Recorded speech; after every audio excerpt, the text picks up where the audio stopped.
सभी दर्शकों का प्रतिज्ञा 21 चैनल में हार्दिक स्वागत है। आज हम नेताजी सुभाष चंद्र बोस के बारे में अध्ययन करेंगे।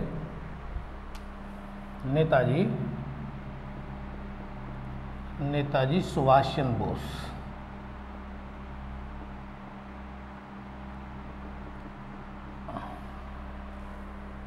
नेताजी सुभाष चंद्र बोस का जन्म 23 जनवरी 1897 को कटक शहर। नेताजी सुभाष चंद्र बोस का जन्म 23 जनवरी 1897 को कटक शहर ओडिशा में हुआ। तो परीक्षा की दृष्टि से ये सवाल पूछा जाता है कि नेताजी सुभाष चंद्र बोस का जन्म कहाँ हुआ, तो आपका आंसर हुआ कटक। पिता का नाम जानकी दास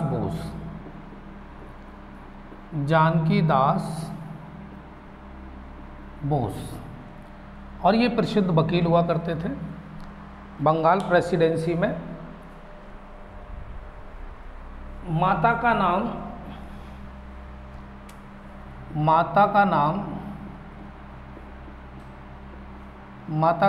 प्रभावती।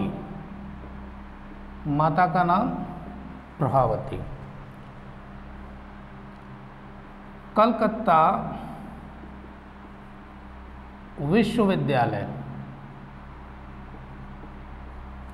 विश्वविद्यालय से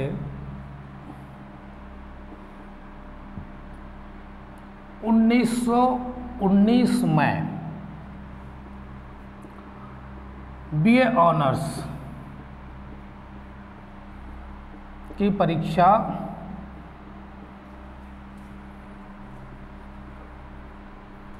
प्रथम श्रेणी में पास की।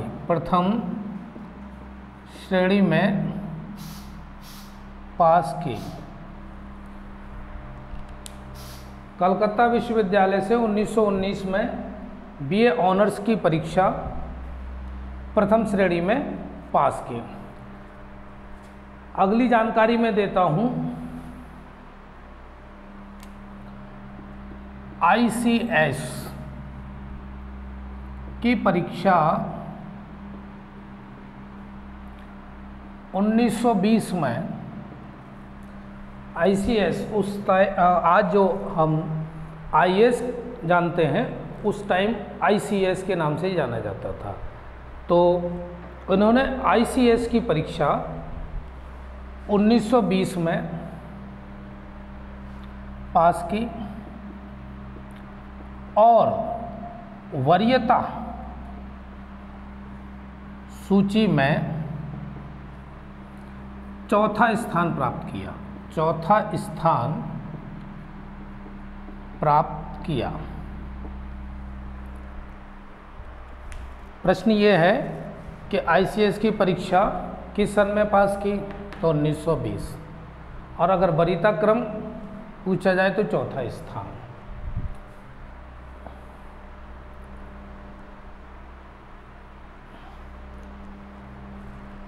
ICS की परीक्षा पास करने के बाद इनके मन मस्तिष्क में ये आया कि मुझे अंग्रेज़ों की गुलामी करनी पड़ेगी अगर मैं नौकरी करता हूँ।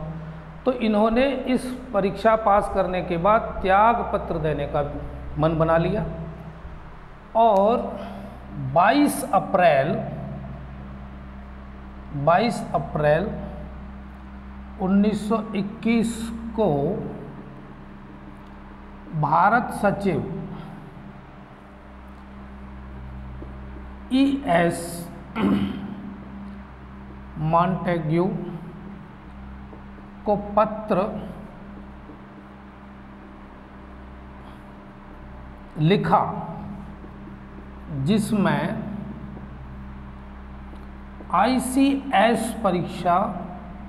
ICS से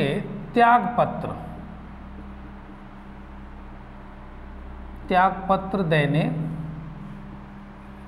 की बात कही।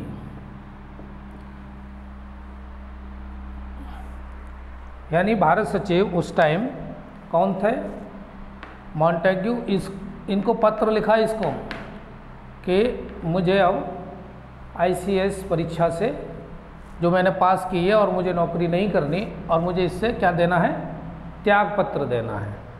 और इसकी जानकारी अपने बड़े भाई को विधि पत्र के माध्यम से कि मुझे अंग्रेज़ों की गुलामी नहीं करनी है। हालांकि उस समय की सबसे बड़ी परीक्षा इन्होंने पास की थी। अगला 20 जुलाई 1921 को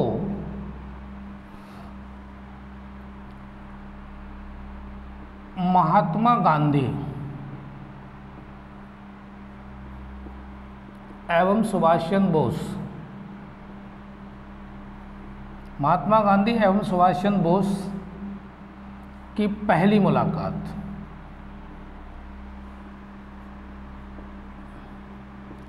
बीस जुलाई 1921 को महात्मा गांधी और सुभाष चंद्र बोस के बीच पहली मुलाकात हुई, क्योंकि उस समय असहयोग आंदोलन चल रहा था।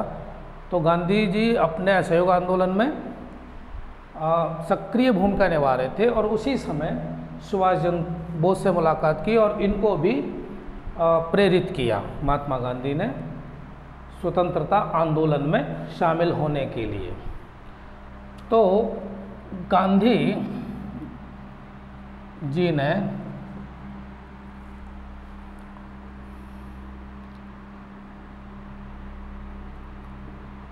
दास बाबू के साथ काम करने की सलाह सुभाष चंद्र बोस को दी।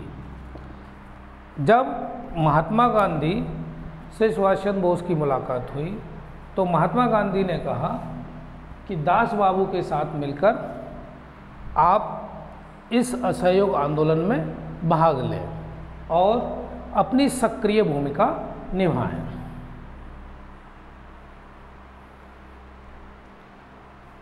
तो सुभाष चंद्र बोस कहाँ चले गए? सुभाष चंद्र बोस कलकत्ता, और कलकत्ता में ही कौन रह रहे हैं? दास बाबू। कलकत्ता में दास बाबू रह रहे हैं, और दास बाबू महापालिका के चुनाव में कलकत्ता महापालिका के चुनाव में जीतकर महापौर बने। दास बाबू कलकत्ता महापालिका के चुनाव में जीत गए और क्या बने? महापौर। और सुभाष चंद्र बोस को क्या बनाया? सुभाष चंद्र बोस को कार्यकारी अधिकारी बनाया। महापालिका का कार्यकारी अधिकारी किसको बनाया? सुभाष चंद्र बोस को।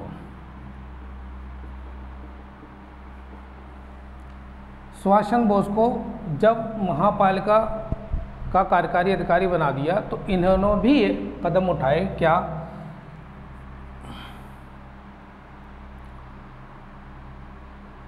सभी रास्तों के अंग्रेजी नाम बदलकर भारतीय नाम दिए। कलकत्ता में जो रास्ते थे उनको अंग्रेज़ों ने अपने नाम पर रख दिया था, उनका कोई अंग्रेजी नाम दिया होगा, और उन सब के नाम बदलकर भारतीय नाम कर दिए सुभाष चंद्र बोस जी द्वारा। और स्वतंत्रता संग्राम में प्राण न्यौछावर करने वालों के परिवारीजनों को महापालिका में नौकरी मिलने लगी। ये किनके प्रयास से हुआ? सुभाष चंद्र बोस के प्रयास से। रास्तों के नाम बदले और नौकरी मिलने लगी। जिन्होंने स्वतंत्रता संग्राम में प्राण न्यौछावर किए उनके परिवारीजनों को।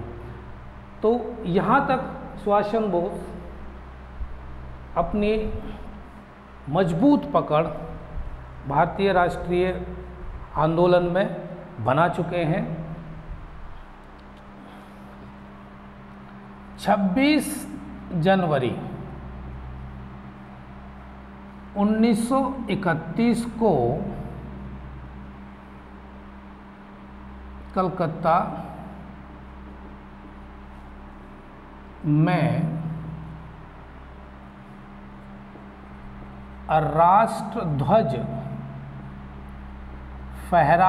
राष्ट्रध्वज फहराकर एक विशाल मोर्चे का नेतृत्व कर रहे थे। 26 जनवरी 1931 में कलकत्ता में राष्ट्रध्वज फहराकर एक विशाल मोर्चे का नेतृत्व कर रहे थे। तभी अंग्रेज सरकार ने क्या लाठी चलवाई और ये घायल भी हो गए।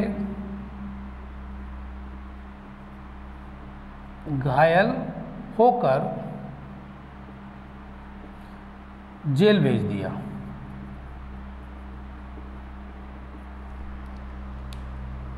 कलकत्ता में जब ये एक विशाल मोर्चे का नेतृत्व कर रहे थे तभी अंग्रेज सरकार ने इन पर लाठी चलवाई पूरे मोर्चे पर, जिसमें सुभाष चंद्र बोस घायल हुए और फिर उनको जेल भिजवा दिया गया।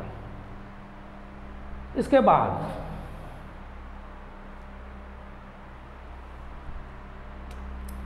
गांधी जी ने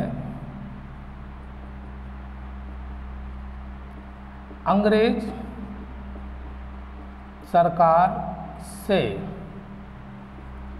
एक समझौते के द्वारा अंग्रेज सरकार से एक समझौते के द्वारा सभी क्रांतिकारी को जेल से रिहा करवा दिया। लेकिन भगत सिंह जैसे अन्य क्रांतिकारियों को रिहा करने में अंग्रेज सरकार ने मना कर दिया। कहने का मतलब ये कि सुभाष चंद्र बोस के साथ जितने भी लोग थे जेल में बंद कर दिया था लाठीचार्ज के दौरान, वो घायल भी हो गए थे।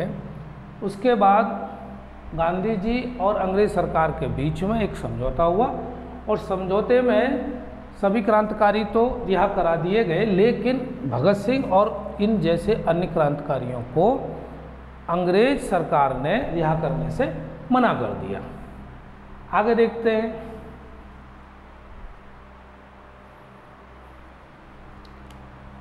सुभाष चंद्र बोस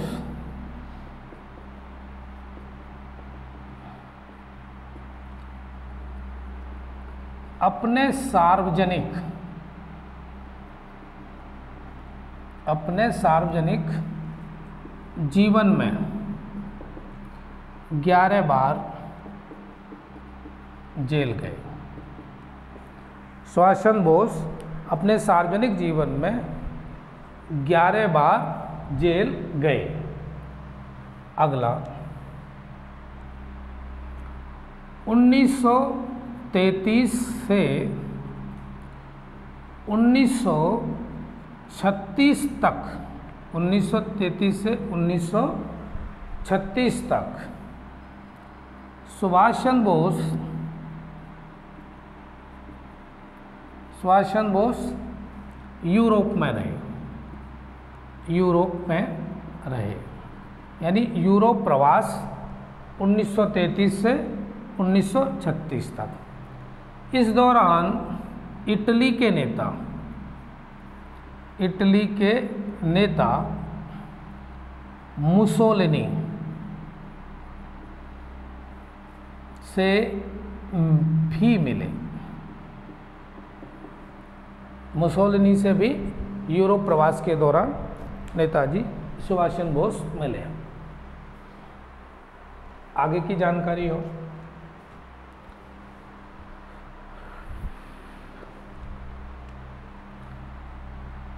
1938 में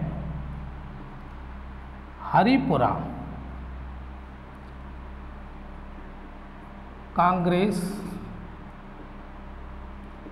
कांग्रेस का वार्षिक अधिवेशन 1938 में हरिपुरा कांग्रेस का जो वार्षिक अधिवेशन था में अध्यक्षता की, यानी अध्यक्ष पद के लिए इनको चुना गया। हरिपुरा अधिवेशन, तो एक प्रश्न तो यही बनता है कि हरिपुरा अधिवेशन किस सन में हुआ, तो 1938 में। सुभाष चंद्र बोस ने कौन से कांग्रेस के अधिवेशन में अध्यक्षता की, तो 1938 के हरिपुरा अधिवेशन में। 1939 में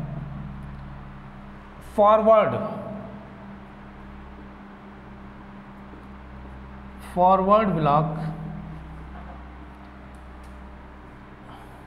ब्लॉक की स्थापना की। दो सवाल हो गए आपके। 1938 में हरिपुरा अधिवेशन में अध्यक्षता की और 1939 में फॉरवर्ड ब्लॉक की स्थापना की। 16 जनवरी 1941 को पुलिस से चकमा देकर 16 जनवरी 1941 को पुलिस से चकमा देकर सुभाष चंद्र बोस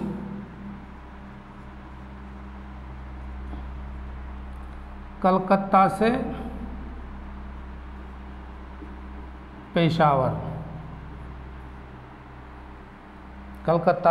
पेशावर वेश बदलकर और नाम भी बदला, और नाम क्या रखा था, एक पठान का वेश बनाया और नाम रखा मोहम्मद जियाउद्दीन।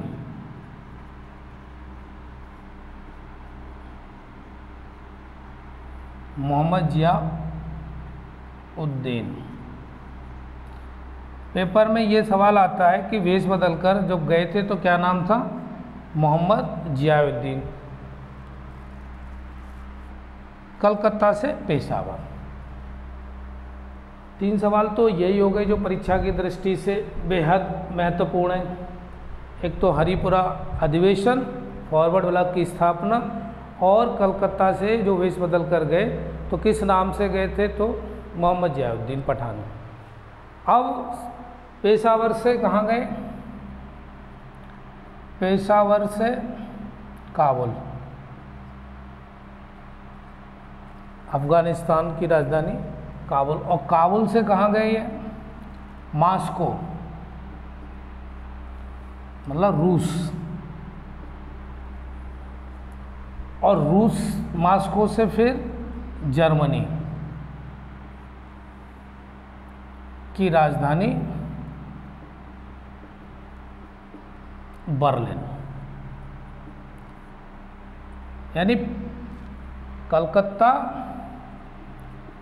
कलकत्ता से पेशावर, पेशावर से काबुल, काबुल से मॉस्को रूस, रूस से जर्मनी, जर्मनी में बर्लिन तक ये पहुँचे। आगे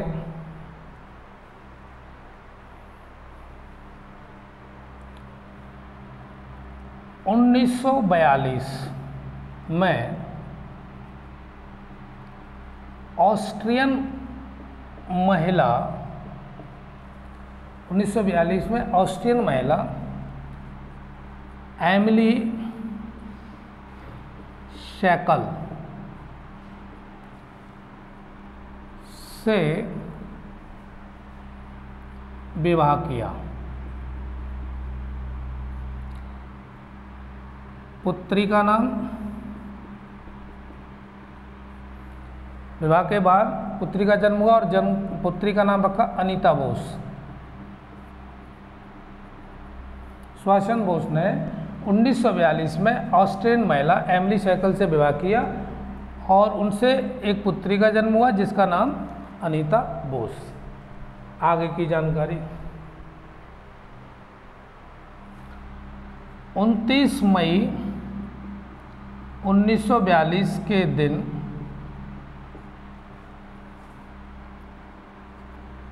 सुभाष चंद्र बोस जर्मनी नेता एडोल्फ हिटलर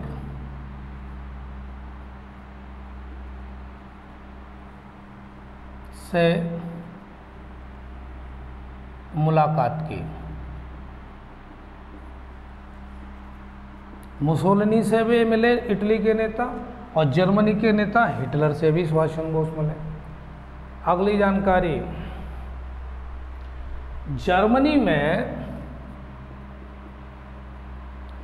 जर्मनी में भारतीय स्वतंत्रता संगठन, भारतीय स्वतंत्रता संगठन एवं आज़ाद हिंद रेडियो की स्थापना की। कहाँ पर की? जर्मनी में। भारतीय स्वतंत्रता संगठन और आज़ाद हिंद रेडियो की स्थापना। अगला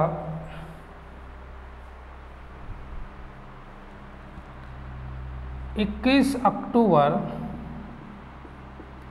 1943 में आज़ाद हिंद फौज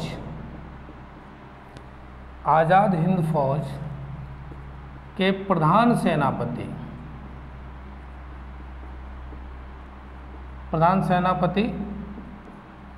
बने। कहाँ पर?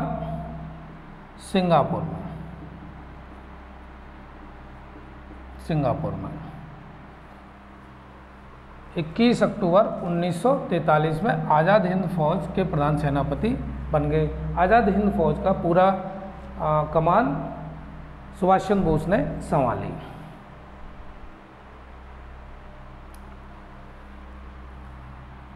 आज़ाद हिंद फौज में औरतों के लिए झांसी की रानी रेजिमेंट भी बना डाली, यानी महिलाओं के लिए आज़ाद हिंद फौज में एक अलग से बनाई गई, वो थी झांसी की रानी रेजिमेंट। अगला, ये सारी जानकारी कोई ना कोई परीक्षा में कहीं ना कहीं से ये सवाल बन जाता है, तो वहाँ ये काम आएंगे बहुत ज़्यादा। इन्होंने नारा दिया, तुम मुझे खून दो, मैं तुम्हें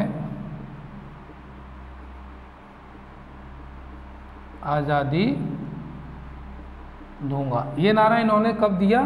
इन्होंने आह्वान किया था आज़ाद हिंद फौज में लोगों के शामिल होने के लिए, तब इन्होंने नारा दिया, तुम मुझे खून दो, मैं तुम्हें आज़ादी दूंगा। एक और नारा दिया इन्होंने,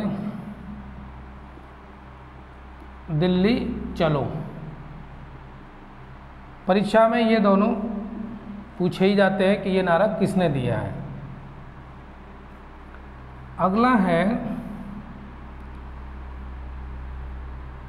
गांधी जी को राष्ट्रपिता कहा। रेडियो पर भाषण के दौरान सुभाष चंद्र बोस ने गांधी जी को राष्ट्रपिता कहा। तो ये सवाल तो बहुत पूछा जाता है कि राष्ट्रपिता गांधी जी को किसने कहा? सुभाष चंद्र बोस ने।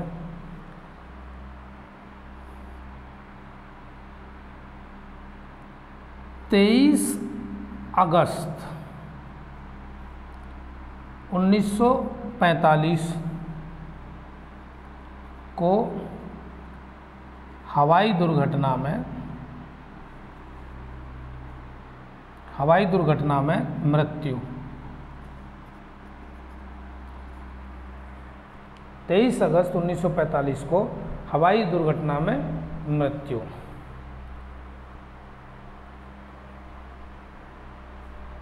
अगला, इन्होंने एक पुस्तक लिखी,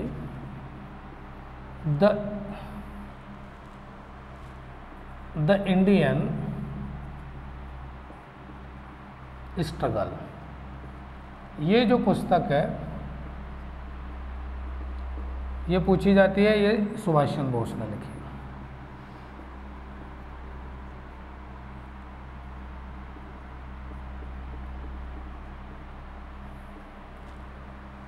तो मैंने अब तक आपको सुभाष चंद्र बोस के जो जानकारी दी, परीक्षा में जो पूछे जाएंगे प्रश्न उनसे संबंधित, और आप इनको ध्यान रखना। इनकी पुस्तक का नाम हो गया, और अधिवेशन, नाम बदलकर जाना, ये सारी जानकारी परीक्षा में पूछी जाती है, कोई ना कोई प्रश्न बनता है, तो आप इनको तैयार करके जाएं। धन्यवाद।